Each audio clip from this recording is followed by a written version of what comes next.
qui reflète les différentes facettes de l'UPJP. Alors ce soir, on a le bonheur d'être avec Arié. Je ne vais pas longuement le présenter, il se présentera aussi lui-même. Donc Arié est l'auteur d'un livre tout récent, Juifs français de gauche dans le désordre. Évidemment, ça nous concerne directement, même si le mot français, on peut l'adapter avec. On est dans une autre diaspora, mais les autres caractéristiques, juifs de gauche dans le désordre, ça nous caractérise. Et c'est un livre qui, à mon avis, est vraiment important parce qu'il éclaire les débats qui ont surgi avec énormément d'acuité après le 7 octobre. Hein. Et donc, Arié pose à la fois, je dirais, des éléments d'analyse importants sur ce qu'a été le 7 octobre et ensuite ce qu'a été et ce continue à être la guerre à Gaza. Et en même temps, il le fait en se référant à son parcours personnel, à son intimité. Et ça, je crois que c'est une des grandes richesses du livre, de ne pas faire semblant qu'il y aurait d'un côté l'analyse politique et puis de l'autre côté notre petit parcours personnel. L'un est sans cesse mêlé à l'autre. Et donc Arié vient d'une famille d'exilés de Tunisie et d'Algérie. Donc il fait partie de ces centaines, cette famille fait partie de ces centaines de milliers de juifs qui ont dû quitter le monde arabe au cours de des décennies qui ont suivi la Deuxième Guerre mondiale. Il a vécu à Sarcelles, il va certainement vous en parler, et il a joué un rôle important, à la fois en tant qu'avocat et sur le plan politique, dans la lutte contre les violences policières dans les banlieues en France. Donc ces deux premiers livres sont consacrés à cette question des violences policières, du racisme, etc. Et donc depuis le 7 octobre, il a publié ce livre et je crois apporter énormément d'éléments pour un débat sur les positions à prendre et sur la manière de lutter contre l'antisémitisme dans nos pays. Alors, ce qu'on vous propose comme mode de conférence est un peu inhabituel ici. Donc, c'est sur proposition d'Arié, plutôt que de faire une conférence d'un seul coup d'une cinquantaine de minutes et puis ouvrir le débat, ce qu'Arié propose, c'est de faire ça par plus petites étapes. C'est-à-dire, il fera une introduction de l'ordre d'une vingtaine de minutes. À ce moment-là, il y aura un premier cycle de questions. On devra limiter ce cycle à 10 minutes, donc ne soyez pas frustrés si votre question ne passe pas pendant le premier cycle. Il y aura d'autres cycles qui suivent. Et on lance un appel à tout le monde pour que les questions ne deviennent pas une nouvelle conférence. Donc l'idéal, ce serait que dans 10 minutes, on puisse recueillir 5 ou 6 questions, pas qu'il y ait une seule intervention, et puis qu'on doive à ce moment-là repasser la parole à Arié. Mais donc on fera ça, le premier bloc Arié, les questions, à ce moment-là Arié réagira à ces questions, et ensuite vous aurez de nouveau un cycle avec des questions, une réaction d'Arié, et on pourra conclure, voilà. Mais donc soyez attentifs, disons, à ne pas empêcher les autres de parler si vous posez des questions beaucoup trop longues. Voilà, je vais passer maintenant la parole à Arié. Bonsoir à toutes et à tous. Je suis impressionné de votre forte présence. Je suis aussi impressionné parce que je sors de mes frontières et donc de mon lieu de confort. Je viens dans un pays dont je ne connais pas totalement la culture ni les identités, alors que ce dont on parle, ce sont justement de la coexistence d'une pluralité d'identités. Donc, pardonnez-moi peut-être les erreurs que je pourrais commettre ou les non-sens que je pourrais avoir si je parle de Bruxelles. Alors hier, j'étais à Soigny. Donc, j'ai découvert la ville de Soigny pour une conférence à la Maison de la Laïcité. J'étais un peu surpris d'avoir des sollicitations venues aussi importantes d'ailleurs de Bruxelles pour ce livre, qui, comme son titre l'indique, concerne un juif français en France, mais il semblerait que ces questions résonnent également ici, et donc je suis très très très heureux d'abord d'être reçu par l'UPJP, je vous en remercie. pour cette année aussi importante qui est votre 80e anniversaire, et de vous voir aussi nombreux et d'échanger avec vous. Et échanger, pour moi, c'est un vrai échange. C'est-à-dire que déjà, être positionné en hauteur par rapport à vous me met mal à l'aise. Et de devoir parler de manière un peu trop longue et expliquer des choses me met également mal à l'aise. Donc si vous le permettez, je vous donnerai très rapidement le micro, bien avant les 20 minutes à annoncer, pour vous proposer, parce que je pense que vous avez tous plus ou moins des réflexions, des introspections, des questionnements déjà mûris, évidemment, et je vous propose un véritable échange plutôt qu'un exposé. Si ça vous convient, juste un petit mot d'introduction. Comment ce livre a été écrit, cette réflexion est advenue. La réflexion a commencé avant le livre, mais on m'a demandé d'écrire le livre juste après qu'elle ait commencé, c'est-à-dire après le 7 octobre. Même si elle date d'avant encore, de 2014. Je vais m'expliquer, mais tout a commencé finalement, cette histoire, cette réflexion sur la pluralité d'identités qui sont en nous, a commencé en juillet 2014 précisément, pendant l'opération Bordure Protectrice qui se déroulait sur Gaza, c'est-à-dire des bombardements de l'armée israélienne sur la bande de Gaza. Il y avait déjà plus de 2000 civils qui avaient été tués à cette époque-là, et des manifestations qui avaient commencé en soutien au peuple palestinien et aux Gazaouis en France, comme c'est souvent le cas, bien évidemment. Et à Paris, une manifestation qui avait eu lieu entre la place de la Bastille la République et la place de la Bastille. C'est souvent le parcours habituel à Paris, et qui avait mal viré puisque à un moment donné se sont retrouvés des militants palestiniens, pour les Palestiniens, en face d'une synagogue qui était la synagogue de la Roquette, avec une confrontation avec de jeunes juifs français devant cette synagogue. Ça avait créé un émoi très important en France, une résurgence déjà ancienne des actes antisémites meurtriers. On pense évidemment à Ilan Halimi, qui avait été tué par le gang des barbares, parce que juif, à Mireille Knoll par la suite, et puis après d'autres meurtres et actes terroristes antisémites comme ceux de l'Hypercacher, et donc une période sanglante et une résurgence de la peur de la communauté juive face à l'antisémitisme meurtrier. Une autre manifestation a été organisée dans une petite ville de banlieue du Nord, qui s'appelle Sarcelles.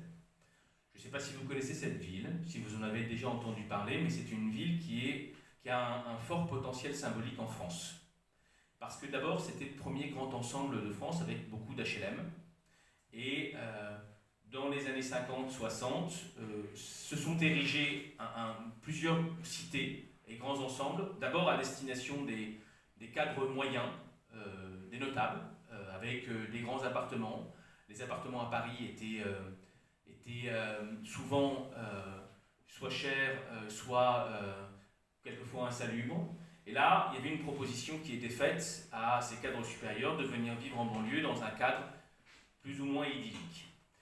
Progressivement, avec l'histoire de ces immeubles et avec l'insalubrité finalement de ces immeubles parce qu'ils n'ont pas été réhabilités, sont venues des populations issues de l'immigration post-coloniale. Et dès le début d'ailleurs, ces immeubles ont accueilli des populations immigrées du Maghreb, d'Algérie, de Tunisie et d'Afrique subsaharienne. Mais également une grosse partie de la communauté juive de ces mêmes pays. D'abord les juifs algériens qui ont fui l'Algérie en 1962 au moment de l'indépendance parce que déjà français, du fait du décret Crémieux qui avait été édicté au XIXe siècle et qui avait imposé aux juifs algériens la nationalité française sans qu'ils le veuillent véritablement. Et d'ailleurs, auparavant, il y avait eu une autre expérience de Crémieux qui avait proposé aux juifs algériens de devenir français. La plupart n'avaient pas voulu devenir français, ils souhaitaient rester avec leur statut. Et puis des juifs tunisiens, eux, sont plutôt partis du fait des violences qu'ils ont pu subir à l'aune des guerres israélo-arabes qui avaient déjà commencé depuis un petit moment. Et voilà, mon père est parti d'Algérie en 62 avec mon grand-père qui était policier à Constantine. Et ma mère est partie de Tunis avec ses parents qui avaient un magasin qui venait d'être brûlé du fait d'un incendie criminel à caractère antisémite. Mon père s'est retrouvé avec ses parents à Sarcelles, parce qu'une grosse partie de la communauté algérienne s'est retrouvée là-bas. Et Sarcelles est devenue une ville de coexistence, véritable. C'est-à-dire qu'il y avait, c'est pas un mythe, pendant très longtemps, toutes les communautés vivaient ensemble. Et moi, j'ai vécu un petit peu à Sarcelles, enfant, d'abord parce que j'allais à l'école là-bas, parce que mes grands-parents y vivaient, parce que mes parents étaient très jeunes. Et je peux raconter cette histoire en bas, à côté des halls d'immeubles, tous les enfants de toutes les origines jouaient ensemble, allaient pour les fêtes religieuses des uns et des autres. J'allais pour la fête, pour l'Aïd chez des amis.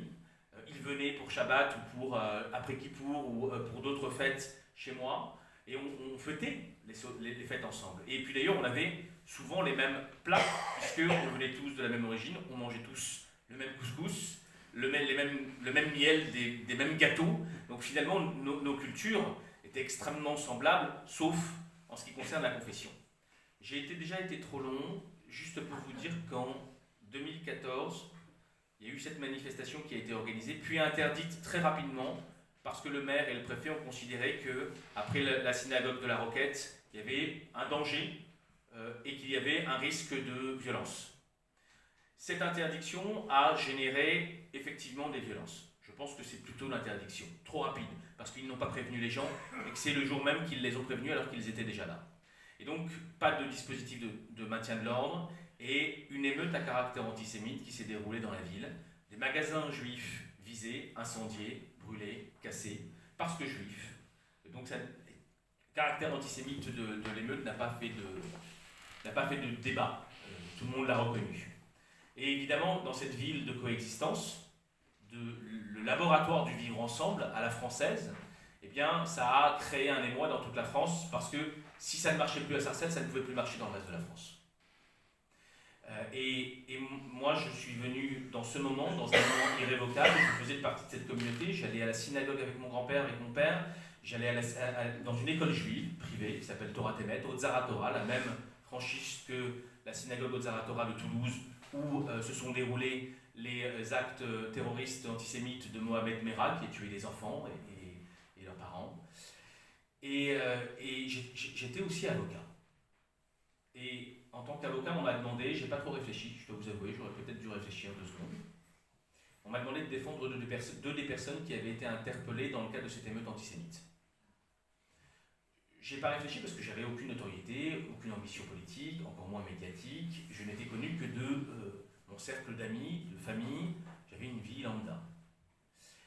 Sauf qu'en sortant de l'audience de comparution immédiate, je me suis retrouvé devant une herse de caméras, de micros qui étaient venus pour voir cette fameuse audience des émeutes antisémites de Sarcelles. Et on m'a posé des questions. Les journalistes ne savaient pas qui j'étais. Moi, je n'en avais pas forcément conscience non plus. Je l'ai découvert après. En revanche, les membres de ma famille, mes amis à Sarcelles, savaient qui j'étais. Ma famille aussi. Et donc ça a créé une incompréhension d'abord. Et je peux comprendre cette incompréhension de la part des Sarcellois qui se sont dit comment toi tu fais partie de la communauté juive de Sarcelles et tu défends des personnes qui commettent des actes antisémites sur nous en tant qu'avocat. Je peux comprendre et entendre. Après, je ne peux pas comprendre forcément les actes de violence, les insultes, les traîtres à ma communauté, les insultes et les violences et les menaces sur mes parents, sur ma famille, sur mes oncles, qui ne comprenaient pas eux-mêmes parce qu'ils n'étaient pas du tout là-dedans. Ils ont toujours vécu à Sarcelles, ils ont été pleinement partis, ils n'avaient aucun engagement particulier. Et voilà comment j'en suis arrivé, pour finir, à écrire dans une tension interne très lourde, un texte dans un blog, c'était mon premier texte public, qui s'appelait Avocat, juif, français, né dans les quartiers populaires, dans le désordre. Ce texte, je l'ai mis sur un blog public, celui de Mediapart, en pleine nuit, parce que je n'arrivais pas à dormir. Et le lendemain matin, j'ai été réveillé par un nombre incalculable de notifications du fait de ce texte, et j'ai été appelé par un journaliste qui s'appelle Louis Plenel, et qui m'a demandé de venir sur Mediapart pour parler de cette expérience. Voilà comment tout a commencé. Il y a eu d'autres moments comme celui du 7 octobre qui ont été des moments charnières dans la découverte de ces conflits d'identité. Et après avoir écrit un livre sur les violences policières qui est sorti il n'y a pas très longtemps, mon éditrice m'a demandé, voilà, je pense que tu es à un endroit où tu peux parler de cette expérience et essayer d'apporter des éclaircissements sur les mots, sur les questionnements que chacun a, puisque on est tous perdus. Moi, je l'ai été en premier, et je pense que beaucoup de gens étaient perdus, et on essaye de trouver un peu la lumière. Et voilà, j'en ai terminé pour ce premier exposé qui est finalement fait peut-être 20 minutes, excusez-moi. Comme quoi, un avocat, il ne faut jamais lui faire confiance. Je vous rends le micro et la parole. Voilà. Donc juste pour répéter les règles du jeu, donc on va prendre 5-6 questions, une dizaine de minutes. Levez la main s'il vous plaît. Et Lucie a le micro. Je ne sais pas s'il arrivera jusqu'au fond, enfin on verra. C'est pas un micro très long. Non. Mais. Il n'y a pas d'autre micro. Il y a pas un micro sans fil. Mais oui, il marche pas. Non, il ne marche pas. Alors, qui désire intervenir dans cette première salve de questions?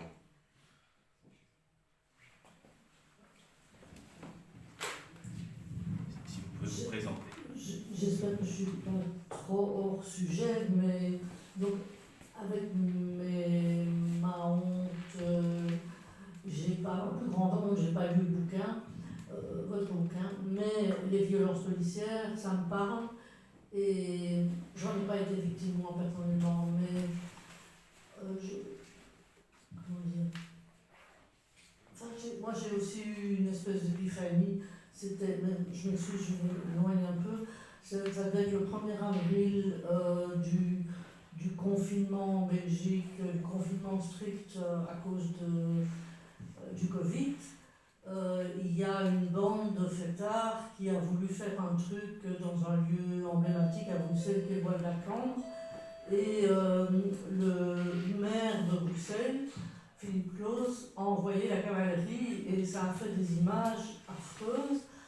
Et il y a eu des commentaires, enfin moi j'ai vu des commentaires d'extrême gauche qui disaient oui, enfin c'est pas si grave, c'est des blousons dorés que les flics ont tabassé. Et donc, en tout cas en Belgique, je trouve qu'on ne se rend pas assez compte que les violences policières sont en tant que telles, peu importe qui elles visent, inacceptables. Voilà. Donc je quitte un peu le cœur du sujet. Non, je suis désolée, c'est pas une conférence, ni une conférence non plus, je crois. Bon, qui d'autre voudrait prendre la parole?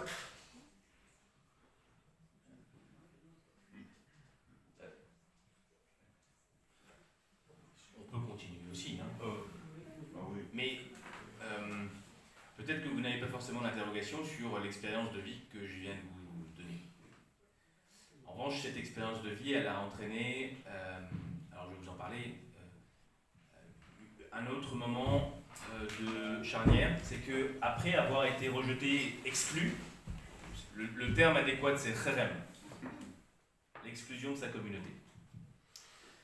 J'ai été accueilli par une autre communauté, mais pas d'identité confessionnelle ou culturelle, mais plutôt par une communauté politique, par des communautés politiques, c'est-à-dire par pratiquement toutes les gauches, radicales, extrême gauche, écologistes, féministes, antifascistes.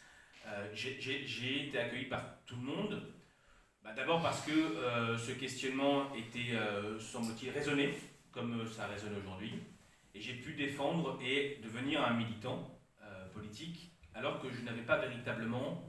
La seule expérience politique que j'avais pu avoir, c'était à la fac. J'étais dans une fac de droit qui s'appelle Assas, et malheureusement connu pour être le lieu d'accueil depuis très longtemps de toute l'extrême droite la plus violente, antisémite évidemment, GUD, pour ceux qui connaissent cette abréviation, cet acronyme. GUD, dont le slogan à l'époque, c'était « À Assas comme à Gaza, Intifada ». Et il nous courait après, je suis devenu même président de l'UEJF à Assas, et évidemment il nous courait après, et moi la seule chose que j'ai appris en premier lieu en arrivant à Assas, c'est surtout à courir. Comme quoi le droit permet aussi de se maintenir en forme.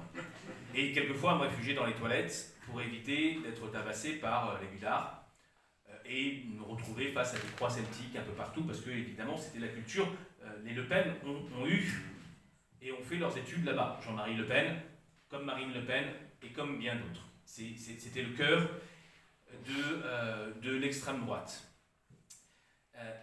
Ça s'est arrêté là après. Je suis devenu avocat, j'ai eu ma vie, j'ai eu des enfants, j'ai travaillé, je faisais du droit immobilier.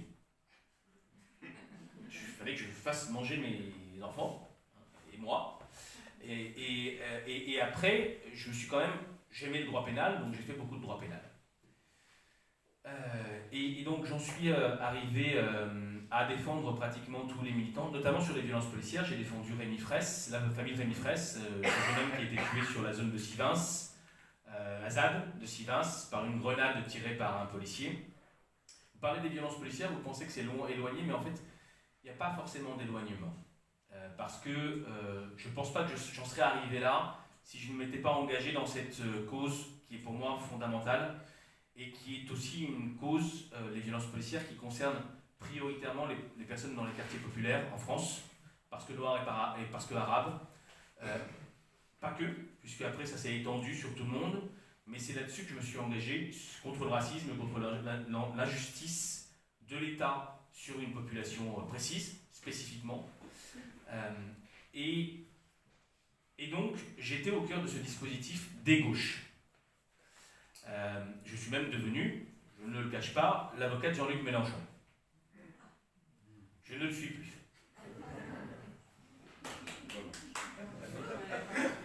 Pour diverses raisons. Je vais y venir. Le 7 octobre arrive, et le 7 octobre, je lis les communiqués de presse de mes compagnons, les compagnons de lutte, de toutes les luttes. Je lis le communiqué de presse, d'abord je suis dans une sidération terrible, perdue, les yeux dans le vague, et je lis les communiqués de presse de la France Insoumise. Je lis les déclarations publiques de certains députés que je connais très bien pour les défendre. Je lis les communiqués de presse d'un autre parti dont je suis encore plus proche, même si je n'ai jamais été dans un parti politique, mais j'étais très proche de certains, et la pensée politique du NPA, le nouveau parti anticapitaliste, était celle à laquelle j'adhérais le plus. Chaque année, je venais aux universités d'été du NPA pour partager les études talmudiques de Lénine et de Trotsky. Pour résumer un peu la vision que j'en avais. Et je lis leur communiqué de presse et je me dis, qu'est-ce que c'est que ce bordel ? D'abord, aucun mot, ou pratiquement aucun mot pour véritable, et surtout une mise en équivalence immédiate, une forme de justification, sans pause et sans temps d'arrêt. C'est horrible, mais il y a 75 ans d'occupation, et oui, bien sûr, évidemment que on n'en vient pas là par hasard. Évidemment que l'enchaînement de violences et la succession de violences amène à encore plus de violence, et notamment à la violence meurtrière.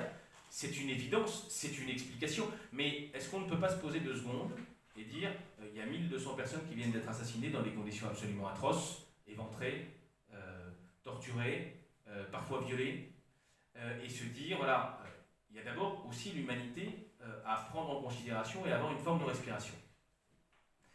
Et c'est vrai que j'ai été aussi sidéré par ces communiqués de presse qui m'ont apparu comme des ressucés d'autres communiqués de presse. On avait dû faire un copier-coller dans l'ordinateur, reprendre les communiqués de presse habituels qu'il y a lorsqu'il y a un acte terroriste en Israël, et puis se dire, voilà, oui, mais... Et il n'y a pas eu de réflexion quelques instants sur la singularité du moment, c'est-à-dire le fait qu'il y a eu des meurtres de masse. Et se dire qu'il fallait ce temps de respiration parce qu'on savait d'ores et déjà que derrière, ça allait être probablement des massacres de Palestiniens. Et là aussi, il allait falloir regarder la singularité de ce qui allait se passer et la dénoncer avec la plus grande véhémence. Mais comment est-ce qu'on peut dénoncer avec la plus grande véhémence si on ne regarde pas la singularité du moment? Voilà ce qui s'est passé. Et c'est vrai que j'ai eu un moment de chaos interne et de réflexion sur comment est-ce qu'on peut réarticuler ses convictions, c'est-à-dire que j'étais un militant pour la Palestine depuis un moment, fervent, mais j'étais aussi juif, et j'étais aussi à la Ligue des droits de l'homme, et je défendais le droit à la vie, la primauté de la vie sur tout le reste, je défendais l'humanisme, et c'est vrai que j'ai eu des déclarations publiques pour dire mon incompréhension face à cette absence d'humanisme et d'humanité, qui n'a pas été comprise par mes compagnons, qui ont considéré, et j'ai vu les déclarations publiques, que je devenais un traître et que c'était la preuve par la Palestine. La fameuse phrase qui est utilisée, qui montre que finalement, la Palestine permet de séparer le bon grain de l'ivraie, les vrais militants des faux militants. Et donc j'ai été, de la même manière qu'en 2014, exclu d'une partie de ma communauté, notamment la communauté décoloniale, puisque je m'estimais militant décolonial. Voilà le deuxième moment charnière, et la question qui s'est posée en France, pour beaucoup, c'est comment est-ce qu'on arrive à conjuguer tout ça? Comment est-ce qu'on arrive à conjuguer son identité juive? Alors, est-ce qu'il y a un lien avec Israël ou pas? C'est une vraie question qui se pose. Est-ce que, par essence, on peut ou on doit ressentir une forme d'écœurement par rapport à une action que l'on peut qualifier de décoloniale? Mais comment qualifier cette action? Certains l'ont qualifiée de résistance. Certains ont considéré qu'elle était légitime. Est-ce qu'il est légitime de tuer des civils? Et voilà, toutes ces questions qui se sont engouffrées en moi, et dans le débat public, en France, et je suppose que vous allez me dire, hein, mais peut-être que vous pourriez me faire part de vos expériences. Qu'est-ce qui s'est passé en Belgique? Comment vous avez vécu ça? Comment se sont passées les discussions au sein des organisations de gauche, organisations décoloniales, organisations d'extrême gauche, organisations de soutien à la Palestine? Comment vous avez vécu ça? Je vous donne le micro si vous voulez, et si vous pouvez éventuellement me faire part de vos expériences. Et après, on y réfléchira. Il y a une personne tout au fond. Pour les personnes qui sont au fond, si vous pouvez vous rapprocher, ça facilitera les choses. Une petite question, comment vous avez abordé la défense du délégué de la CGT? Ah. Voilà, en fonction de ce que vous venez de dire. Eh ben, j'étais dans une réarticulation à ce moment-là. Mais je vais peut-être laisser. Je vais prendre la question et j'y répondrai. Voilà. Bonjour, je m'appelle Mila, je fais partie du mouvement de jeunesse Abonning Dror ici à Bruxelles. Et du coup, cette année, je suis Bokerex, donc c'est quelqu'un qui est parti. J'ai fait la SHNAT, donc le programme en Israël qui propose, je suis revenue et maintenant j'aide le mouvement. Et quand le 7 octobre est arrivé, il y a eu beaucoup de débats à l'intérieur de notre organisation parce que il y avait certains qui critiquaient le gouvernement d'Israël, et j'en faisais partie. Quand j'étais en Israël, j'étais là-bas pendant toutes les manifestations contre Bibi, ce gouvernement d'extrême droite. Et beaucoup de gens mettaient la faute en fait sur Israël de ce qui s'était arrivé. Et d'autres en fait disaient que c'était pas possible en tant que juif de gauche de critiquer Israël parce qu'on lave pas son linge sale en public. Moi j'ai eu beaucoup de mal avec ça parce que pour moi je crois beaucoup plus à cette idée que si les juifs même on arrive à être crédible quand on parle d'Israël, et ça veut dire qu'on reste objectif, c'est-à-dire qu'on arrive à voir les bonnes choses qu'Israël offre tout comme les mauvaises, c'est là en fait qu'on gagne la crédibilité de pouvoir critiquer Israël sans la heurter, et pouvoir en fait avoir un débat sans que quelqu'un se ferme directement à l'idée qu'il est juif, il est pro-Israël, ça sert à rien de lui parler. Donc moi j'ai vraiment eu cette question-là. Voilà, moi et les autres personnes avec qui je travaillais, on avait beaucoup de problèmes avec les madrichim qui avaient vraiment cette idée de comment osez-vous poster sur les réseaux. Je sais pas pourquoi il y a ce micro. Ouais. Elle avance. Ah ouais, ok, super. Ouais, j'avance ça. Donc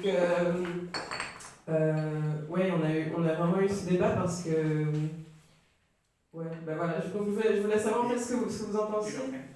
Abonnement, c'est un mouvement de jeunesse, ouais. Donc pour ceux qui savent pas, c'est un mouvement de jeunesse juif socialiste, sioniste. Et voilà, donc il est actif ici à Bruxelles. Et voilà, donc je voulais savoir qu'est-ce que vous en pensiez, parce que voilà, pour moi il y a vraiment eu ce débat de est-ce que ça se fait de laver son linge sale en public, ou est-ce que justement il faut garder cette objectivité, garder cette crédibilité, garder cette honnêteté. Voilà, mon expérience et Merci. mes questions. N'hésitez pas. Hein. En quelques mots, la manière dont je pense que ça s'est passé ici, c'est que cette question ne pouvait pas se poser. La question de savoir, il y a là effectivement un massacre atroce. Est-ce que c'est un massacre de juifs? Est-ce que c'est un massacre israélien? Est-ce que c'est un massacre terroriste? Ces questions, on ne pouvait pas les poser. On donne les réponses que l'on veut, mais ces questions, on ne peut pas se les poser. Quand même une ministre hésite à dire que c'est terroriste, elle se fait disqualifier, hésite à dire, elle le dit, mais elle a une petite hésitation dans la formulation, elle se fait disqualifier. L'idée que l'on puisse avoir, cette idée absurde, qu'il puisse y avoir une cause légitime, une action de résistance légitime, mais que dans le cadre de cette action de résistance, il peut y avoir des massacres atroces, des crimes, qu'il peut y avoir des actions criminelles et des agents criminels de ceux qui combattent justement cette situation atroce. Je dis que parmi les Palestiniens, il y a aussi des criminels, et dans les actions de résistance, il y a des actions qui sont criminelles. Effectivement, il y a de ça dans le 7 octobre. C'est une action criminelle réalisée par des criminels, mais ça ne veut pas dire pour autant que ce n'est pas une action de résistance. Et ce débat, est-ce qu'on peut l'avoir ou est-ce qu'on ne peut pas l'avoir? On ne peut pas l'avoir. On ne peut pas se poser la moindre question concernant ces questions. On est dans un contexte où on a une propagande israélienne qui surplombe le tout. Personne ne peut aller au-dessus de cela. Et cette propagande est totale. Et à partir de là, comment avoir ce type de débat? Ce type de débat, on ne peut pas l'avoir, pas seulement dans la gauche ou ailleurs, on ne peut l'avoir nulle part. Et c'est un débat qui ne conduit qu'à la criminalisation. Il y a quelque chose quand même, une question comme ça. L'idée qu'aujourd'hui, après la dissolution de l'Assemblée nationale française, que le centre du débat soit l'antisémitisme. Comment peut-on accepter cela? Comment peut-on voir cette question où on dit on ne peut pas participer à un gouvernement s'il y a deux ministres et les filles? Et les filles disent on ne participe pas. Mais alors, le nouveau Front populaire, ça ne va pas non plus, puisque ceux-là, on fait un accord avec les antisémites et des gens qui ont touché à l'antisémitisme, même de loin, on ne peut rien faire. Cette conception des choses dans lesquelles on a baigné est une situation atroce qui empêche tout débat, toute possibilité de discussion. Ça se décante là. Oui, vous n'est pas lié uniquement au problème Je propose 6 questions pour pouvoir, et après d'autres cycles de questions si ça vous va. Bonsoir. Je voulais revenir sur la notion d'incompréhension que vous avez amenée à 2 reprises et peut-être la lier à la notion de réalité partagée ou non, ou de réalité très éloignée. D'abord sur la question des violences policières, vous nous avez posé une question ouverte, moi c'est une question sur laquelle je suis engagée ici à Bruxelles. Vous disiez, vous décriviez ce moment où vous sortez de la salle d'audience et où tout d'un coup vous avez fait face non seulement à l'incompréhension de vos proches et de tout le milieu dans lequel vous avez grandi, mais aussi à des insultes. Et donc je me demandais cette incompréhension, à quel point vous l'avez aussi ressentie dans la lutte contre les violences policières, ou vu que c'était des sujets que, du coup, vu que les nôtres, on va dire, sont moins concernés, c'est une incompréhension qui est plus supportable, ou en tout cas on peut choisir de vivre avec plus facilement. Donc c'est une première question. Et du coup, sur cette notion le deuxième rejet que vous avez vécu par rapport au 7 octobre, je me demandais notamment sur la question du rapport au sionisme, à l'antisionisme et à la perspective d'un État commun, donc d'une solution d'un seul État. Vous avez décrit votre enfance à Sarcelles.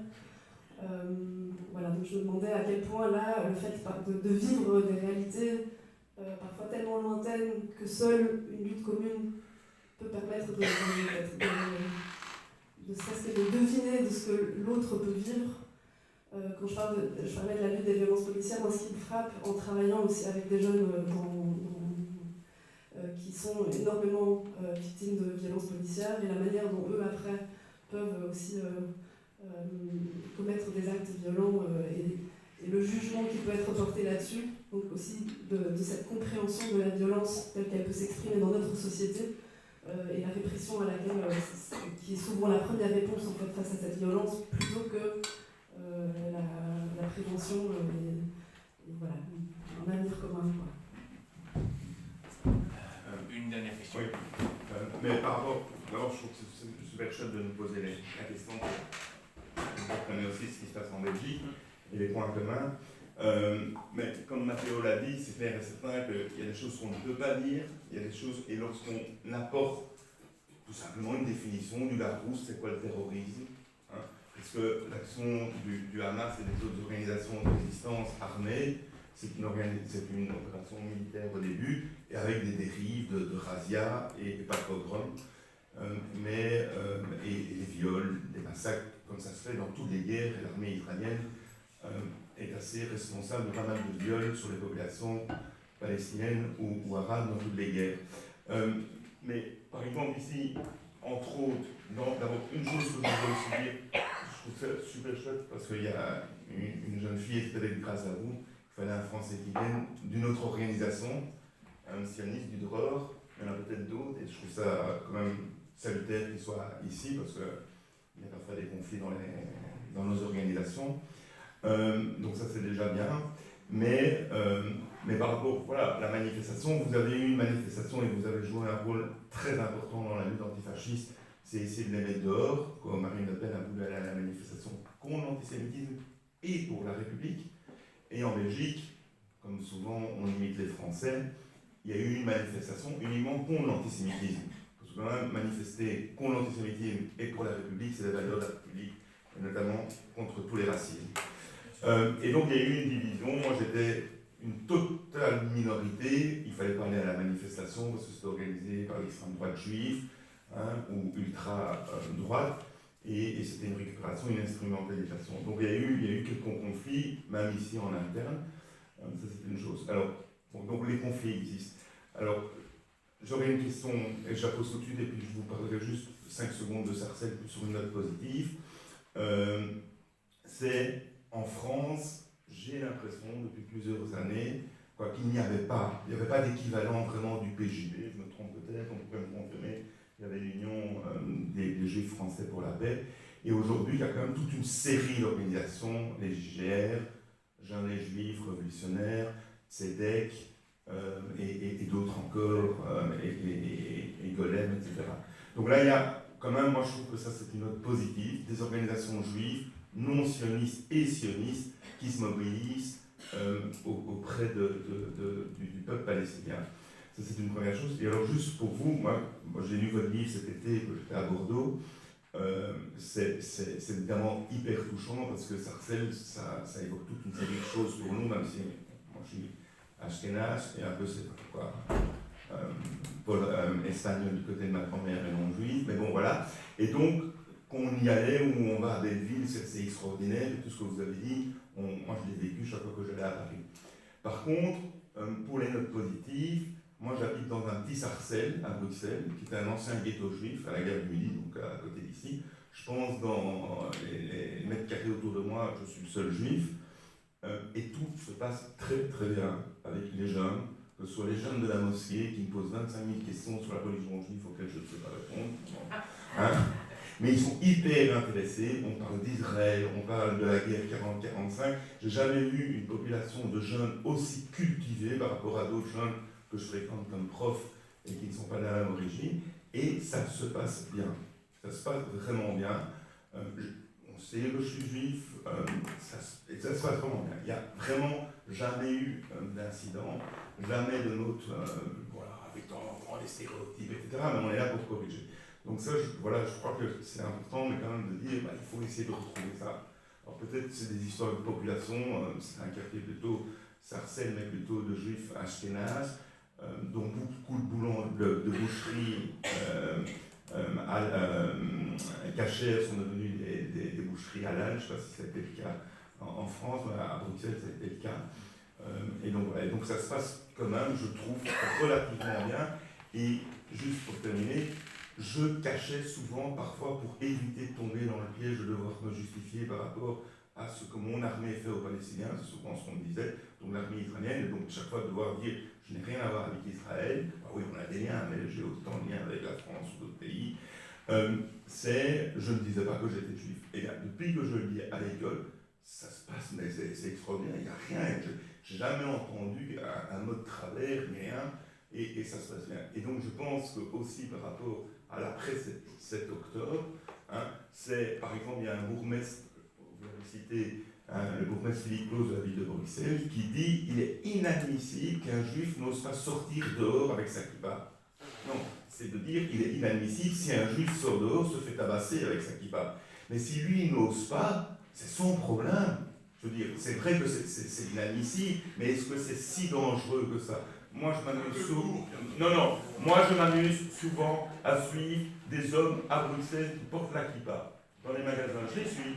Et je regarde les réactions. Il n'y a pas de réaction, alors que ça dure peut-être 1 heure. Alors évidemment, si vous allez à Molenbeek, mais y compris pour une fille qui porte le foulard qui va à Waterloo, elle aura peut-être des problèmes. Ou un jeune Marocain de Molenbeek qui va à Waterloo. Il sera contrôlé par la police aussi. Non, c'est pas manichéen. Je ne sais pas où vous habitez, mais moi j'habite. On a invité Arié pour la conférence, magique. 70% de musulmans dans mon quartier. On rentre dans le dur. On va commencer à parler des choses qui fâchent. Et il faut bien qu'on en parle, et oui, il y a un problème à parler et à débattre. Pas qu'ici, en France, évidemment. Pour plein de raisons. Pour plein de narratifs qui se sont construits. Pour plein de constructions d'identité, d'histoire. On a des histoires communes et on a des histoires qui ne sont pas communes. Je suis français. Je ne suis pas belge. Ça pourrait ne pas changer grand-chose, mais je suis juif français et pas juif belge. Pourquoi je vous dis ça? C'est parce que ce sont vraiment, je pense, des histoires différentes. Je suis séfarade. En quoi c'est différent? C'est que la construction et je vais vous expliquer pourquoi j'en viens là, je vais remonter à la Révolution française, ça fait loin. La Révolution française, c'est le moment où les nations juives, sur le territoire, que ce soit en Alsace, Lorraine, la région du Rhin, ou à Paris, quelques-uns, il y avait 500 juifs dans la Révolution française, très peu, avec des périodes pendant les monarchies d'expulsion des juifs. Finalement, on les rappelait de temps en temps parce qu'il y avait de l'argent et que le roi avait besoin d'argent pour faire une guerre. Je ne suis pas un spécialiste du Moyen-Âge et du judaïsme, mais bon, j'ai dû essayer de m'y intéresser. Au moment de la Révolution française, on dit aux Juifs, vous allez être comme nous, citoyens, à une seule condition. Et c'est la grande phrase de Clermont-Tonnerre qui va dire qu'il va falloir mettre la nation juive derrière la nation française, voire la faire disparaître. Qu'il fallait choisir la nation française. En quelque sorte, et c'est comme ça que ça s'est construit dans l'histoire de France et dans le rapport entre les Juifs et la nation française, c'est qu'il fallait faire primer son identité française, se creuser sur son identité culturelle, voire plus tard culturelle, puisque évidemment, juif n'est plus du tout simplement une religion. Il va falloir aussi parler des mots. Qu'est-ce qu'ils signifient? Parce que parler des mots et comprendre que chacun donne des définitions à ces mots, juif, sionisme, antisionisme, antisémitisme, et que finalement, on on s'arc-boute sur une seule définition et que souvent l'autre en face n'a pas la même définition des mots, et que peut-être que l'incompréhension, celle dont on parlait tout à l'heure, elle vient de l'usage de mots avec des sens différents. Alors que tous ces mots ont une pluralité de sens. Et notamment avec des séquençages historiques. Je parle au réductionnisme, évidemment, on doit en parler. Et je vais d'ailleurs en parler maintenant. Mais je vais finir quand même sur les juifs français, deux mots. Cette construction, c'est ces juifs qui ont travaillé, alors que l'antisémitisme catholique était très puissant, qu'il inondait la société, que c'était une fierté que d'être antisémite pendant très longtemps. On voit ce qui s'est passé pendant l'affaire Dreyfus. Je connais cette affaire profondément parce que l'organisation dont je fais partie, la Ligue des droits de l'homme, est née de cette affaire Dreyfus.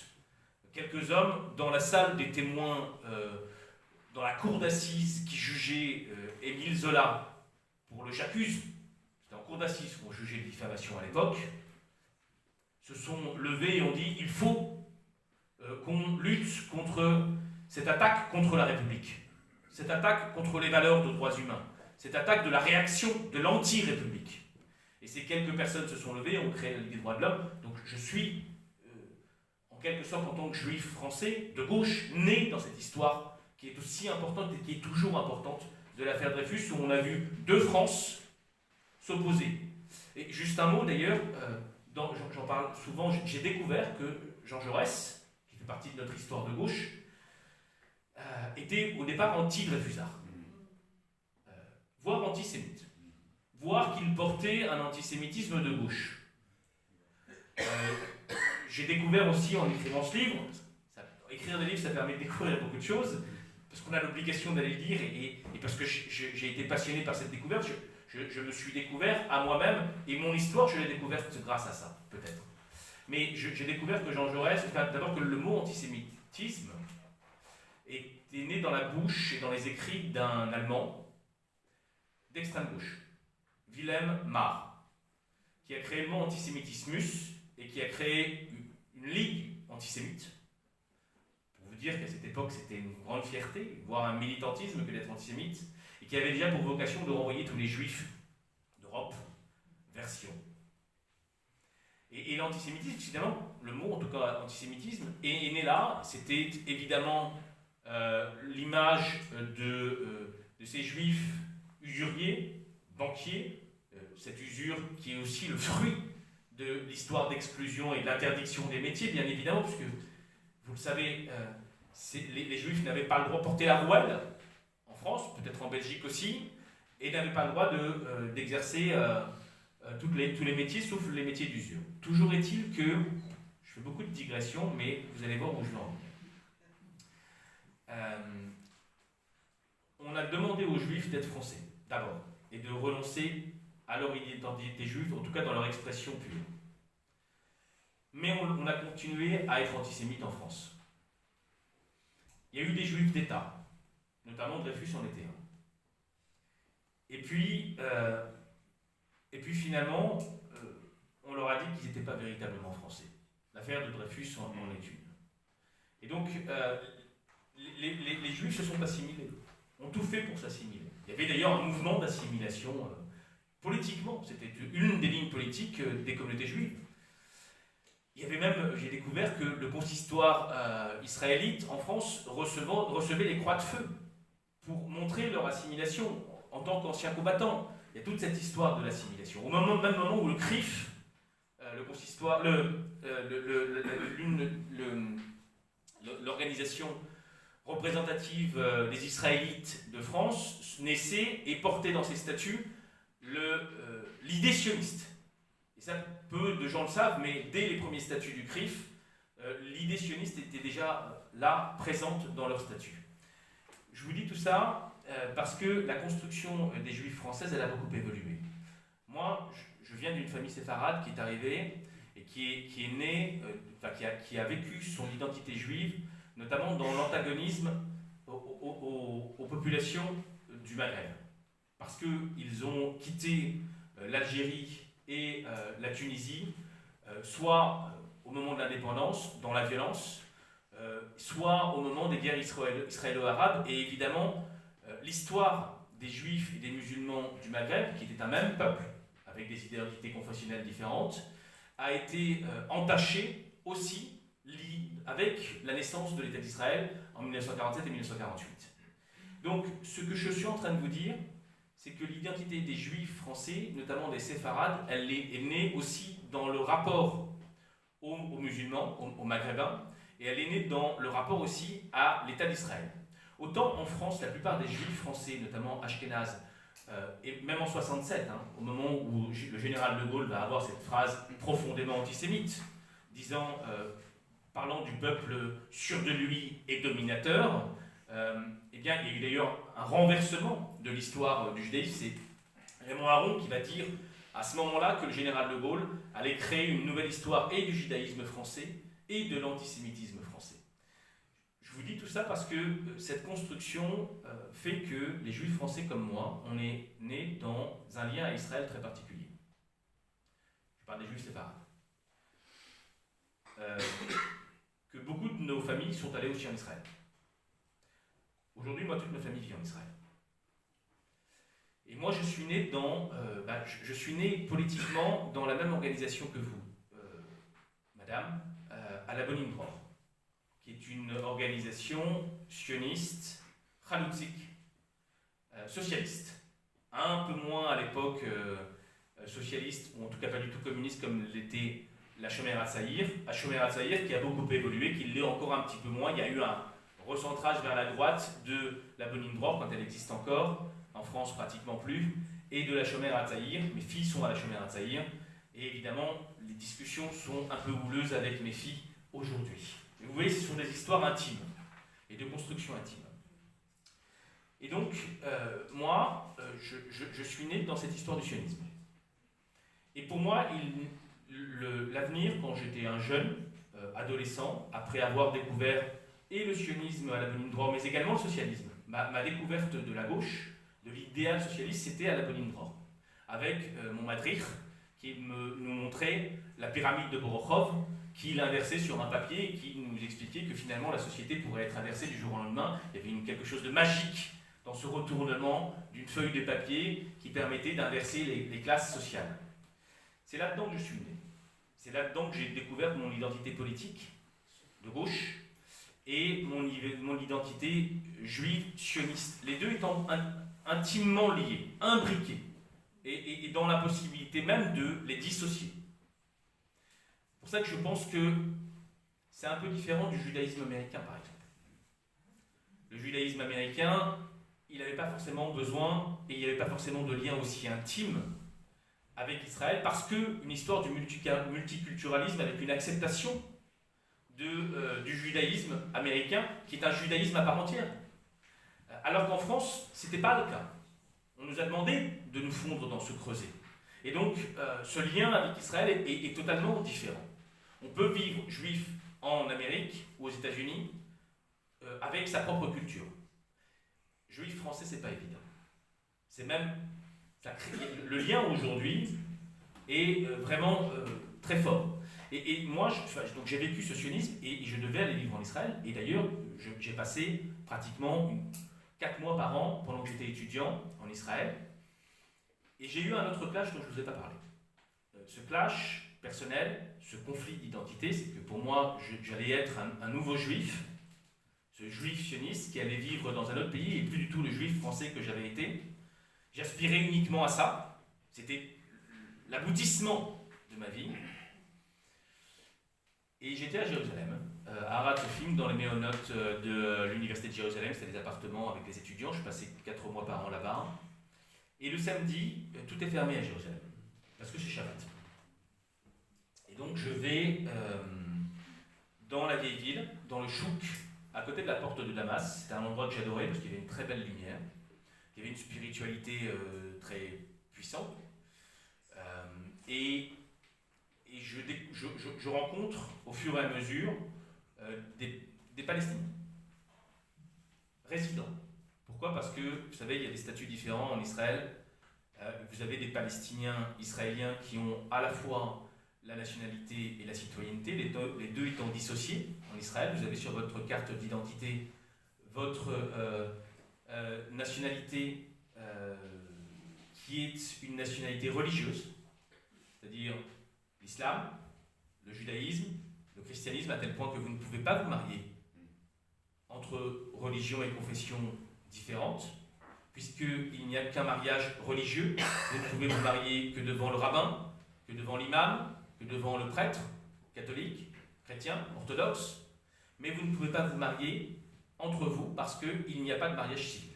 À tel point que lorsque les quelques mariages mixtes existent, eh bien ils vont à Chypre, ou à Malte, ou ailleurs, et il y a une reconnaissance, en revanche, de ces mariages, même si à chaque fois qu'il y en a, ça crée des scandales. Il y a eu un acteur israélien qui s'est marié avec une palestinienne israélienne, et ça a créé un drame en Israël, parce que le mariage mixte est considéré, et je me souviens d'avoir lu un article, comme une autre Shoah.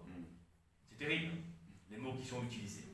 Mais je reviens à ce moment où je rencontre plusieurs Palestiniens, dont Hadil, qui est quelqu'un qui tient un café. Derrière la porte de Damas, l'endroit est magnifique, il y a des vignes. Je passe mes samedis à jouer aux échecs avec lui. Je bois du café à la cardamone. Il y a toutes ces senteurs qui structurent le jeune homme que j'étais.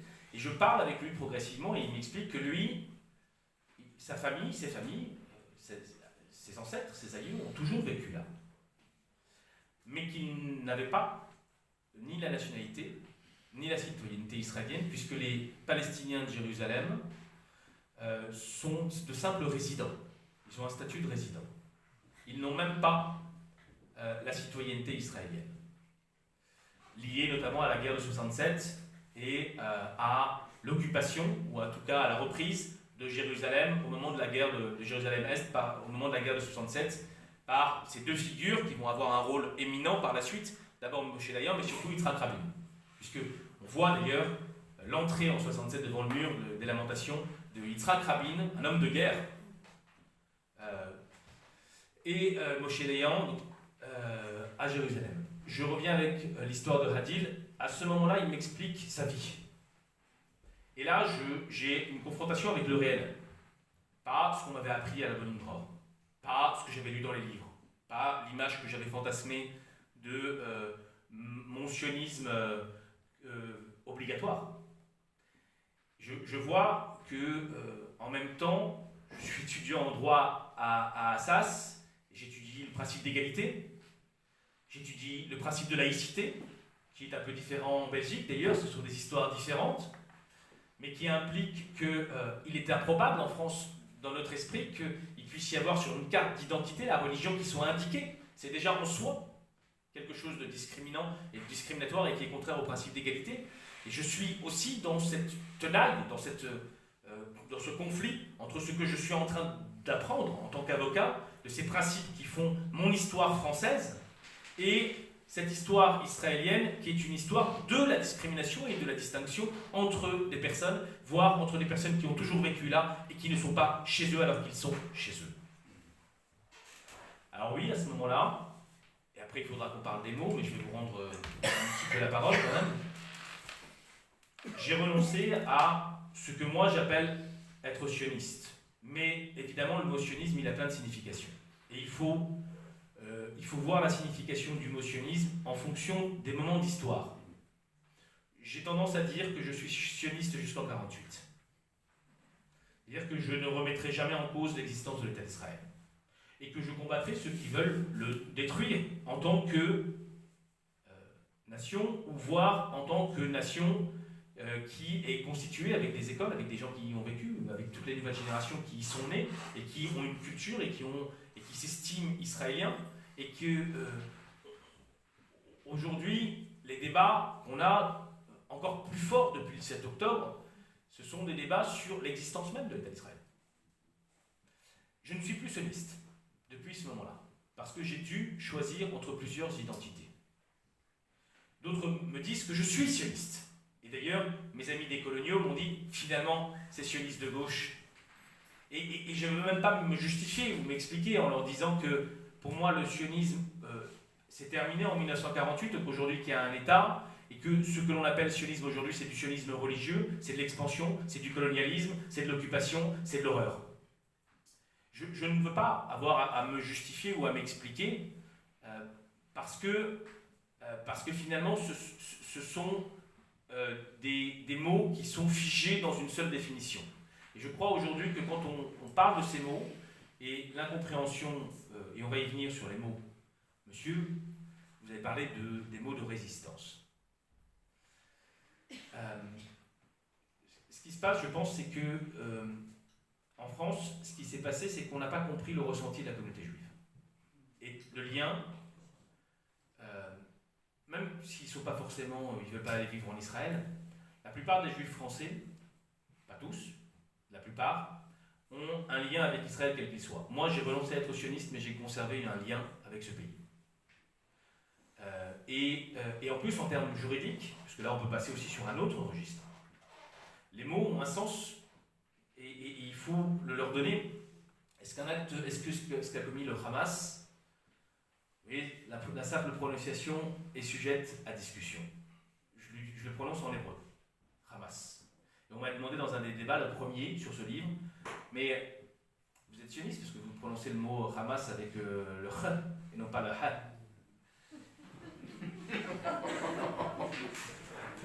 Ce sont les débats qu'on a. Tout est analysé pour déterminer dans quel camp on se situe, à l'aune d'une réflexion de camp. Il faut choisir son camp. Il y a une assignation identitaire absolue. On m'a demandé de choisir un camp. Personnellement, j'ai un peu de mal à réfléchir en termes de camp. Je peux parler en termes de principe, de ressenti, d'identité, de pluralité d'identité, mais pas de camp. Je peux parler en termes de droit, de mots. Vous parlez du mot résistance. Vous dites les actes du Hamas. Le Hamas, je vais dire les deux, comme ça m'évitera toute discussion,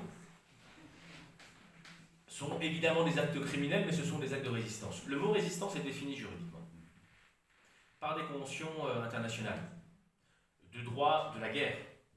Et ce d'ailleurs, pour la plupart, comme d'ailleurs le mot génocide, qui est souvent utilisé dans le narratif et le militantisme actuellement en France, probablement ici aussi. Je l'ai vu d'ailleurs dans les rues de Bruxelles aujourd'hui en me baladant, le génocide. C'est un mot qui a été créé par un juif polonais, juriste, qui a créé ce mot pas uniquement pour la Shoah, mais pour tous les génocides antérieurs, c'est-à-dire des crimes contre l'humanité qui ont visé à faire disparaître un peuple de différentes manières, pas uniquement physiquement d'ailleurs. Et il a clairement dit dès le départ, ce mot ne concerne pas que la Shoah. C'est un mot qui est délivré pour l'humanité. Donc j'ai pas de difficulté, moi en tant que juriste, à utiliser un mot, sauf à ce que éventuellement une juridiction et qu'il y ait une enquête qui puisse l'établir. Et j'ai un peu de mal à ce que ce mot soit utilisé pour faire du mal à une communauté qui est la communauté juive. Évidemment, à l'utiliser dans le cadre d'un militantisme politique pour dénoncer l'horreur de Gaza. Des crimes contre l'humanité atroces. On parle aujourd'hui, la revue Lancet, de pratiquement 200 000 personnes tuées, et non pas simplement de 40 000, compte tenu de la quantité de personnes qui sont actuellement sous les décombres et qui ont été tuées. Évidemment des enfants, de manière atroce, et ceux qui refusent l'équivalence des vies, notamment dans la communauté juive, comme récemment le rabbin Korchia, ont perdu le sens de la priorité de la vie. Et qu'il faut dénoncer cela aussi. Mais pour revenir sur le mot de résistance, vous avez dit que ce sont des actes criminels. Alors la résistance, elle est définie juridiquement. Tous les peuples colonisés, sous occupation, dans un rapport de domination. Et je vais en venir à la question des violences policières, parce que j'ai compris tout cela aussi dans la question des violences policières. Est-ce qu'un policier, est-ce que l'État détient le monopole de la violence légitime? Ce sont des questions qui se regroupent. Parce que de la même manière, la question s'est posée de savoir si Israël avait le droit de se défendre face à cette agression. En droit international, comme en droit français, il y a toujours, toutes les violences constituent des infractions pénales. Toutes les violences, quelles qu'elles soient. Vous avez le droit néanmoins de ne pas être condamné si vous êtes en état de légitime défense. Ça, c'est du droit. C'est-à-dire ce qui pacifie les rapports humains et ce qui civilise les rapports de violence pour éviter qu'ils ne deviennent, qu'ils ne s'engrènent et qu'ils deviennent successifs et qu'il y ait une violence qui appelle une violence. Et donc, le mot résistance, de la même manière, il a une définition juridique dans les conventions internationales. Oui, le peuple palestinien, comme ce fut le cas pour le peuple sud-africain au moment de l'apartheid, comme ce fut le cas de tous les peuples colonisés, les Algériens, comme tous les peuples colonisés, ont droit de résister à l'occupation, y compris de manière militaire. C'est un fait de justificatif à la violence. Il y a un droit à l'autodétermination de tous les peuples. Sauf que c'est bien défini et l'on ne peut pas viser spécifiquement des personnes civiles. Que l'on soit occupant ou que l'on soit occupé. Jamais. Et si l'on fait cela, je ne parle pas des victimes collatérales qui sont reconnues aussi et qui sont réglementées. Encore faut-il qu'il n'y ait pas de disproportion. Les bombardements sur Gaza sont évidemment manifestement disproportionnés et depuis très longtemps. Donc on n'est plus dans un acte de légitime défense depuis très longtemps, ça a été dit par l'ONU et par des juridictions. La Cour internationale de justice, saisie symboliquement par l'Afrique du Sud, et c'est un moment fort, symboliquement, que ce soit l'Afrique du Sud qui saisisse la Cour internationale de justice contre Israël, a dit de manière urgente qu'il y avait un risque plausible de génocide. Pas qu'il y ait un génocide.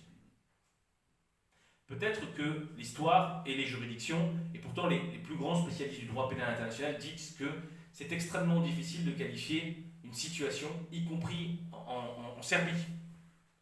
Pendant les massacres, il y a eu une tentative de faire qualifier les massacres de génocide et ça n'a pas abouti. Parce que c'est une qualification en droit pénal international extrêmement compliquée à obtenir. Donc, juste vous dire que le mot résistance ne peut pas être appliqué. Il ne peut pas être appliqué tout simplement parce que juridiquement, ce n'est pas un acte de résistance à partir du moment où vous visez des civils. Et il y a eu un plein de débats. Je sais que vous avez des séminaires ici sur Judith Butler. Judith Butler est venue à Paris. Elle a d'abord été invitée par des mouvements décoloniaux comme Parole d'honneur, qui sont aussi des anciens du PIR, le Parti des indigènes de la République, avec Tzedek, qui est un mouvement juif décolonial, qui n'a pas la même ligne que d'autres,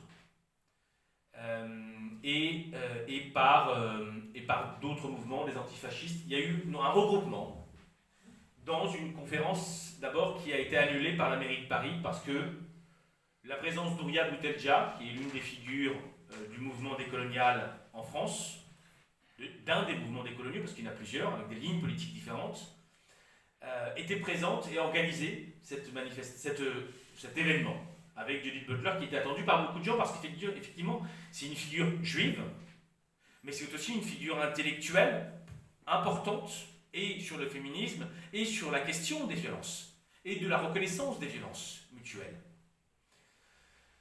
Cette conférence a été annulée et Judith Butler n'était pas très contente, elle l'a fait savoir. Et elle avait raison de le dire. On n'annule pas des conférences, quelles que soient les personnes présentes. Et en France, on a eu un climat de censure et de macarthisme évident. Vous avez raison de le dire, peut-être qu'ici ça a été pareil, je ne sais pas, vous me le direz, ce qui va me permettre de répondre beaucoup moins. Aujourd'hui, en France, ça a été dramatique.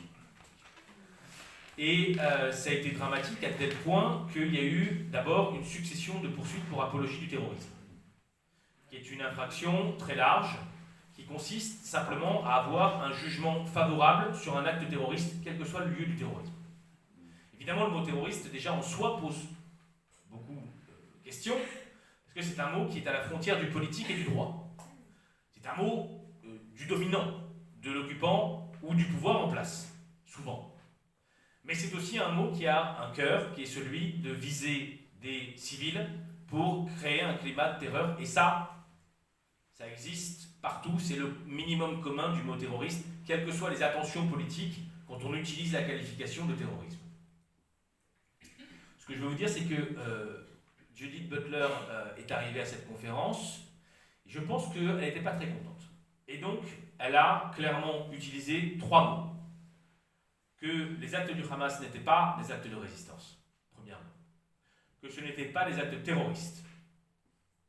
Et elle s'est également exprimée sur ce dont on parlait déjà à l'époque, des violences sexuelles commises sur les femmes pendant les attaques du Hamas, et qui commençaient à être documentées. Et donc elle a dit tout simplement, écoutez-moi,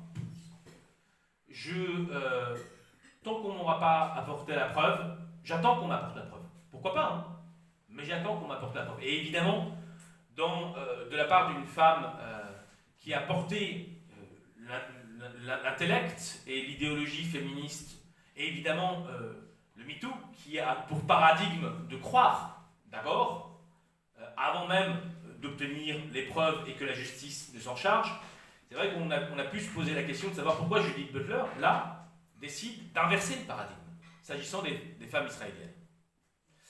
Juste pour vous dire donc, que j'ai commenté ces mots pour dire que je n'étais pas d'accord avec elle, et je l'ai commenté d'un point de vue juridique. Derrière, il y a eu Frédéric Lordon, pour ceux qui le connaissent, qui a attaqué ma réflexion, et qui a parlé de matérialisme dialectique. Je vais être franc, j'ai découvert ces mots. Autant vous dire que je n'ai pas beaucoup lu ni Marx, ni Hegel, ni ceux qui ont par la suite utilisé ces mots. Je l'ai découvert après, parce que c'est vrai que l'attaque était très violente. Dans son blog du Monde Diplo, je vous engage à le lire. Éventuellement à lire ce que j'avais écrit sur ce qu'avait dit Judith Butler. Éventuellement aller voir la conférence de Judith Butler, il faut tout voir. Pour comprendre et pour pas simplement ce qu'on en rapporte. Et j'ai découvert le mot de matérialisme dialectique qui consistait à dire que dans les rapports de force et de pouvoir, et des coloniaux notamment, dans l'engagement des coloniales, on ne pouvait pas faire de morale. Ça n'existe pas. C'est comme ça, c'est l'histoire qui veut ça, on est déterminé par l'histoire. J'ai compris ce que signifiait le matérialisme dialectique. Je dois avouer que j'ai un peu de mal avec le matérialisme dialectique. Vous le comprenez comme ça, je comprends que Peut-être que je ne le comprends pas, mais peut-être que vous allez pouvoir m'apporter quelques éclaircissements là-dessus. Je reviens sur le climat de macartisme en France, apologie du terrorisme. Il y a même une circulaire par le ministre de la Justice qui a demandé de poursuivre toutes les personnes qui avaient eu des propos mettant en équivalence ou essayant de présenter de manière favorable, et autant vous dire qu'on a eu plus de 600 poursuites pour des simples tweets, des responsables politiques, des députés, des responsables syndicaux, et évidemment, on m'a demandé de défendre le responsable de la CGT du Nord, la plus grosse fédération, une des plus grosses fédérations de la CGT, qui est un syndicat, pour ceux qui ne le connaissent pas, de travailleurs très, très puissant en France, qui avait émis un communiqué le 10 octobre, avec tout le monde. Ils avaient rédigé collectivement ce communiqué, disant en gros que les événements du 7 octobre avaient une origine historique, et qu'ils étaient la réponse à l'occupation de 75 ans. Et donc, il a été poursuivi pour apologie du terrorisme. Ils sont même venus le chercher le matin, chez lui, et la secrétaire de la fédération aussi, parce qu'ils voulaient savoir qui avait... À 6h du matin, ils les ont menottés devant leurs gamins, avec des armes, avec des flics en cagoule, et ils les ont amenés en garde à vue, et ils les ont interrogés sur ce communiqué syndical, qui disait ce que je vous ai dit. Hein. Et il y avait même une phrase qui disait qu'ils s'inclinaient devant toutes les victimes civiles. Donc autant vous dire que c'est violent, pour une expression. Moi je suis pour la liberté d'expression. Je fais partie de la Ligue des droits de l'homme et on défend la liberté d'expression, encore plus dans le ressort politique. Alors que je m'étais déjà exprimé sur les communiqués de mes compagnons, considéré que l'usage du droit et de la justice pour disqualifier n'était pas approprié. Autant on pouvait avoir un débat autant on pouvait dénoncer l'absence de morale dans certains communiqués, l'absence de repères humanistes, l'absence de repères en termes de priorité sur la vie, autant le recours à la justice pour criminaliser une expression politique, peut-être maladroite, peut-être pas, peu importe, était manifestement disproportionné. Donc oui, j'ai accepté de le défendre. De la même manière que j'avais accepté de défendre ces deux personnes dans la manifestation de 2014. De la même manière que j'avais accepté de descendre toute la différence entre la morale et le droit. De défendre des personnes qui avaient été en Afghanistan combattre avec Al-Qaïda, ou des personnes qui avaient été à Raqqa ou en tout cas combattre avec Daesh, et qui étaient revenus en France pour commettre des attentats. En tout cas, c'est ce qu'on prétendait. Voilà, je crois qu'il faut vraiment distinguer selon les registres. Et pour finir, parce que j'ai beaucoup parlé, revenir sur les mots. C'est très important de redonner et redéployer les mots pour pouvoir permettre le débat. Empêcher les narratifs qui consistent à empêcher le dialogue.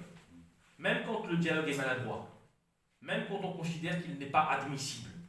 C'est d'abord un débat qui doit se mener dans la société et pas le recours à la force judiciaire ou à la criminalisation. Voilà, j'espère avoir répondu peu ou prou à toutes les questions. Et je vous redonne, si on a le temps ou pas, c'est à vous de me dire, le micro. D'accord Ce micro. Ce micro. Oui, c'est vrai. Je m'occupe du micro et je me donne bientôt la parole. Non, d'abord, je voulais vous remercier infiniment d'avoir accepté l'invitation de la Commission Culture et du PGB pour déplier toutes les questions comme vous venez de le faire. Il va sans dire que je vais vous poser une question avec énormément de timidité, moins d'éloquence que celle que vous avez déployée pour nous éclairer ce soir. J'ai lu votre livre, et j'ai lu beaucoup de livres depuis un an, un peu trop peut-être. Et vous avez insisté sur les mots. Il y en a un qui vous a été en quelque sorte proposé, sur lequel vous n'êtes pas arrêté. J'aimerais bien peut-être que vous nous en disiez quelque chose, qui est celui d'état commun. J'insiste sur la minuscule à état, en tout cas dans la proposition de Yael Sivan et Feu Éric Hazan. Ça m'intéresserait vraiment comment cette idée de laboratoire qu'était Sarcelles pourrait ouvrir des perspectives, non seulement par rapport à la situation au Moyen-Orient, mais peut-être aussi dans d'autres endroits du monde. Voilà, ma question est celle-ci. À la page 120 de votre livre, je pense que vous revenez assez longuement, comme vous l'avez fait ce soir, sur le mot de génocide, que vous remettez en perspective historique depuis Raphaël Lemkin, en évoquant la traite négrière, en évoquant le massacre des Indiens d'Amérique. Je pense qu'on a compris aujourd'hui que vous en tenez à la déclaration de la Cour internationale de justice, qui parle en effet de risque plausible de génocide. Vous n'avez pas employé, à moins j'ai mal entendu, le terme de politique génocidaire. Par contre, il y a quelque chose qui me semble peut-être intéressant, et j'aurais aimé avoir votre avis sur la question, non seulement en tant qu'homme de droit, mais aussi en tant que juif et en tant que français, peut-être aussi en tant qu'homme droit, sur le terme de nettoyage ethnique, et notamment la question de la continuité de ce qui se joue dans la logique coloniale de destruction non seulement d'une population autochtone, mais aussi d'effacement d'une mémoire. Je pense qu'un ouvrage de référence sur la question est celui d'Ilan Halimi, qui est Ilan Papé, qui a été réédité aux éditions La Fabrique avec une préface de circonstance, où il parle de cette question à la lueur de ce qui s'est passé justement en ex-Yougoslavie et notamment en Serbie. Voilà, ça m'aurait fort intéressé d'avoir votre avis là-dessus. Et je vous pose la question à partir d'ici, c'est-à-dire de cette maison qu'est l'Union des progressistes juifs de Belgique, plus ou moins un an après le 7 octobre, et dans la nécessité d'agir sur le présent, c'est-à-dire de prendre position et aussi de dire ce que l'on voit, non seulement par rapport à ce qui s'est passé il y a un an, mais ce qui se passe depuis maintenant quasiment 80 ans. Voilà, je vous remercie beaucoup et je vous donne la parole à ça. Bonjour, bon, moi c'est maintenant je vais être timide. Moi, je suis, les gens me connaissent ici, je suis une bruxelloise de l'UPJB qui est allée vivre à Paris. Et par ailleurs, je fais un film en ce moment sur la gauche israélienne en Israël. Et je fais des crises d'angoisse tous les 3 jours. Mais en tout cas, je trouve qu'il y a une très grande différence entre la Belgique et la France parce que même bien avant tout ça, les octobre, tout ça, il y a un rapport à la religion qui est différent, ce que vous avez expliqué, mais si en tout cas on a un rapport à la culture juive et peut-être qu'on peut plus facilement parler du peuple juif qu'en France, ou peut-être aussi les Ashkénazes se sont beaucoup plus assimilés. Et donc l'idée c'est que si on est juif, si on est de confession juive, d'ailleurs, les filles le dit très souvent, nos concitoyens de confession juive, ce qui a l'air d'exclure les autres, et qui peuvent se sentir juifs sans aller à la synagogue. Et en Israël, il y a une évidence, même quand on parle d'antisionisme, les gens de fait, si on suit des mouvements comme Standing Together, qui sont des mouvements où il y a des juifs et des palestiniens qui parlent de bien commun, il y a cette idée de faire des choses ensemble, mais pas en tout cas d'être fondamentalement, finalement, contre Israël. Donc il y a plein de mots. Parfois je me demande en fait si l'idée de droit est parce qu'elle est plus pragmatique et si derrière tout ça il n'y a pas quelque chose que je trouve assez horrifiant, qui est surtout un réflexe identitaire en fait, où les gens parlent beaucoup plus d'eux-mêmes, de qui ils sont, de quel est le rapport au judaïsme, de quel est le rapport à la diaspora, de quel est le rapport à la gauche, de à quel point ils sont radicaux et qu'ils sont pour les victimes et pas pour les bourreaux, et qu'en fait, finalement, je trouve qu'il y a une indifférence assez grande envers, par exemple, les gens d'extrême gauche en Israël, on peut même imaginer sionistes de gauche en Israël, et qu'en fait, les gens parlent plus d'eux-mêmes que d'un rapport pragmatique à qu'est-ce que peuvent devenir ces peuples là-bas, c'est-à-dire les Palestiniens et les Juifs qui n'ont pas nécessairement envie toujours qu'on les tourne l'un contre l'autre, ni qu'on prenne leur défense, ni qu'on retourne au colonialisme d'Herzl, qui donc devient un très grand colonialiste.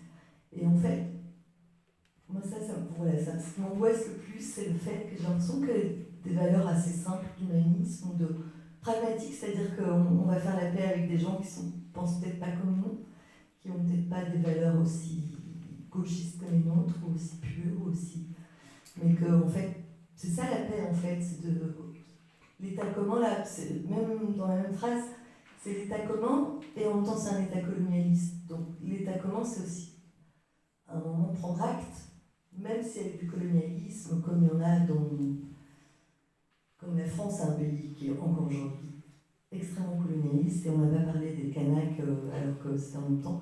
Donc en fait, à un moment, c'est quoi le but aussi, je me demande parfois. Est-ce que c'est de vivre ensemble, et donc peut-être que la loi est la seule... le droit, peut-être c'est le seul rempart en fait, contre même aussi les opinions, la subjectivité de chacun, et le fait que chacun se définisse plus que ne cherche à vivre, en fait. Et donc je me dis que peut-être ça c'est pourquoi il n'y a pas plus d'actions de droit, en fait, plutôt que des actions idéologiques, finalement. Mais voilà, je ne sais pas si c'est... C'est clair.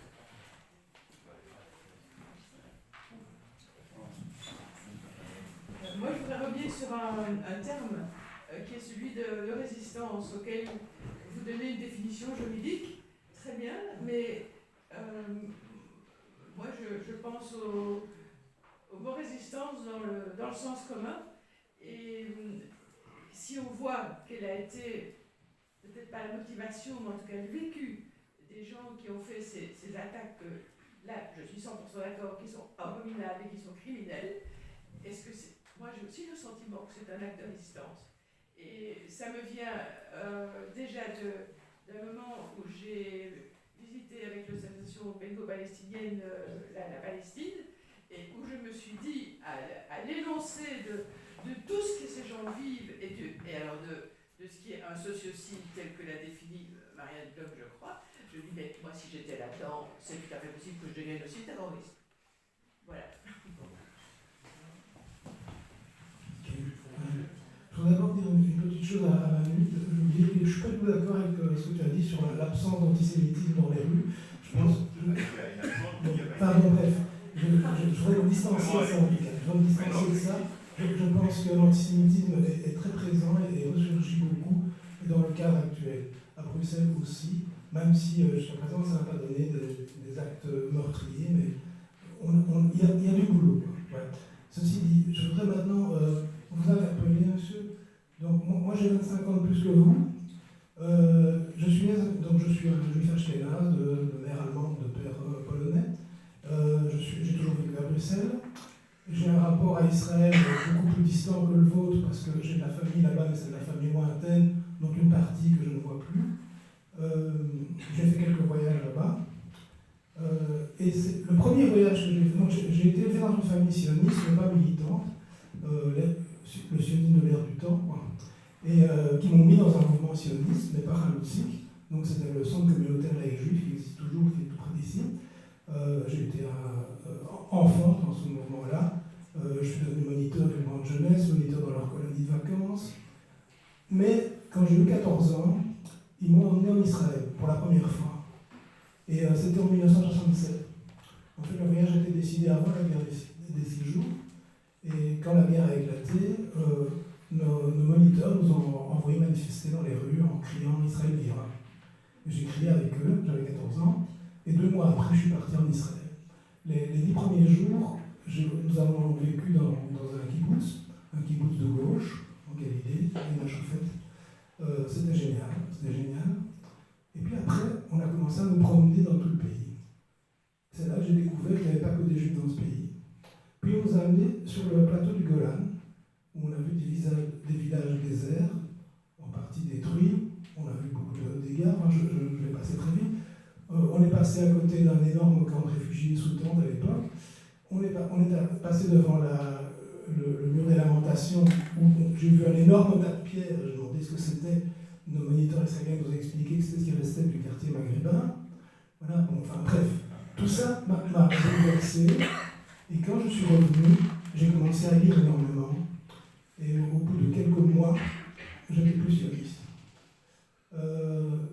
Je suis devenu d'ailleurs, à l'époque je ne me disais pas anti-sioniste, mais en fait je suis devenu assez rapidement, parce qu'il y a une valeur pour moi qui me considère de gauche, qui est extrêmement importante, c'est la valeur d'égalité. Alors c'est l'égalité en droit, mais c'est aussi le droit à égalité à l'accès à l'éducation, à la nourriture, aux soins médicaux, aux soins de santé, aux déplacements, etc., enfin à tout. Et j'ai très vite compris que l'État d'Israël était bâti sur une injustice profonde qui se concrétise en particulier en matière de droit par l'existence de la loi du retour et l'interdiction du droit au retour. Et pour moi, c'est ça le point important pour se situer à gauche. Pour moi, si on se situe à gauche, vraiment, si on est vraiment pour l'égalité, on doit être contre le sionisme et contre son fondement, qui est la création d'un État ethnique aux dépens d'un autre peuple, et qui implique une bataille démographique qui a impliqué le nettoyage ethnique. Et j'aimerais bien que vous vous situiez par rapport à ça. Et donc donc par rapport au projet sioniste, pas dans les livres, mais tel qu'il s'est concrétisé sur le terrain, et ce qu'il a signifié pour les Palestiniens. Voilà. Juste un petit droit de réponse. Non, mais attends, 2 minutes. Oh, 2 minutes. Non, mais c'est pas la question. Il y a Michel qui... Oui, d'accord, mais je me suis mal exprimé. Non, pas m'expliquer à Michel. J'ai rien dit. Je suis le seul dans cette maison qui a écrit un livre sur l'antisémitisme. Donc l'antisémitisme, je sais ce que c'est. Je juste dis que moi, je ne suis pas victime d'antisémitisme depuis le 7 octobre et depuis les 300% d'augmentation de l'antisémitisme en vivant dans un quartier musulman et islamiste. Ok? Non, tu n'as pas bien entendu. Et donc j'ai pas comme un droit de réponse, hein, on est dans une démocratie. Je vais commencer par l'antisémitisme. Ben oui. Parce qu'on n'en a pas beaucoup parlé. Non, on va le et qu'il y a un vrai débat, et un débat qui perdure, et qu'on est dans des guerres de mots, dans des guerres de narratifs, y compris en France, en Belgique et dans le monde entier, notamment sur l'assimilation entre antisionisme et antisémitisme. On n'en a pas beaucoup parlé, il y a eu une question là-dessus, je n'y ai pas beaucoup répondu. Notamment sur la question de savoir qui était antisémite ou pas. Et en France, évidemment, l'objet juif, puisqu'on est des objets, comme les musulmans d'ailleurs, on est devenus des objets qu'on jette dans le débat public. Et on instrumentalise ce que nous sommes à des fins politiques, qui n'ont strictement rien à voir véritablement avec la protection des uns et des autres. Et c'est déjà en quelque sorte et de l'antisémitisme que de réifier ce que nous sommes pour nous utiliser dans le débat public, et de l'islamophobie s'agissant des musulmans. Est-ce qu'il y a de l'antisémitisme à gauche? Est-ce qu'il y a un antisémitisme de gauche? Est-ce qu'il y a une instrumentalisation de l'antisémitisme dans le débat public? Je peux répondre oui pour les trois. En même temps. Et c'est pas le en même temps macronien. Il y a tout ça à la fois. Et tout ça, ça joue évidemment et ça fracture plus que jamais le paysage politique français. Et les communautés, et les vies, et les intimités. J'ai vu beaucoup de gens se séparer. Ne serait-ce que sur ces mots. Ne pouvant plus les utiliser à table le soir devant leurs enfants, avec des visions différentes. Autant vous dire que ça fracture nos vies. Dans le ressort le plus intime. Je ne sais pas si c'est pareil pour vous, j'ai entendu les dire des gens qui, là, madame, que vous dormiez mal un soir sur 3. Je dors mal un soir sur 3. Là, j'étais à Tel Aviv ce week-end, pour le mariage de ma sœur. Un joli moment et en même temps, je le vivais mal. Je le vivais mal parce que je me sentais coupable. Que d'être là, dans un endroit où les gens vivaient bien, étaient heureux, avec toujours une pointe d'angoisse, évidemment, mais ils étaient aux terrasses de café, ils faisaient du vélo, de la trottinette, et que je savais qu'à quelques encablures, il y avait un massacre, un urbanicide. Ça, on va parler des mots, puisqu'on m'a posé des questions, comment je me situe sur la question du nettoyage ethnique. Moi, je ne renie pas la nécessité d'en parler et le lien que j'ai avec ce pays. Donc je ne vais pas vous dire je ne suis que juif français. Je n'estime pas que je ne suis juif que par confession. Au contraire d'ailleurs. Même si j'ai conservé des rites, parce que j'étais dans une école juive et que j'en ai gardé des reliquats, et que je mange toujours kasher, c'est très particulier. Je ne crois pas en Dieu, mais je mange kasher. C'est un juif particulier. Vous savez, il y a ces trois formes de juifs dans le judaïsme. Il y a 3 ou 4, qui sont liés, il y a la métaphore des 4 fruits de Sukkot. Le loulav, le hétrog, la feuille de palmier, la branche de myrte, le cédra. Chaque juif correspond à l'une de ces espèces végétales. Il y en a une qui sent bon, mais qui n'est pas comestible. Et donc c'est le juif qui étudie, mais qui ne pratique pas. Il y en a une qui, c'est l'inverse. Elle est comestible, mais elle ne sent pas bon. Et donc ça, il n'a pas d'odeur, tout au moins. Donc c'est le juif qui pratique, mais qui n'étudie pas. Et puis il y a ce 3e juif, ou ce 4e juif, qui ne pratique pas et n'étudie pas. Je suis devenu progressivement ces différents juifs. Aujourd'hui, je suis un juif sans saveur ni odeur. Et pourtant, je parle de ce qu'est être juif. Autant vous dire que ceux qui pensent, et il y a vraiment une méconnaissance profonde.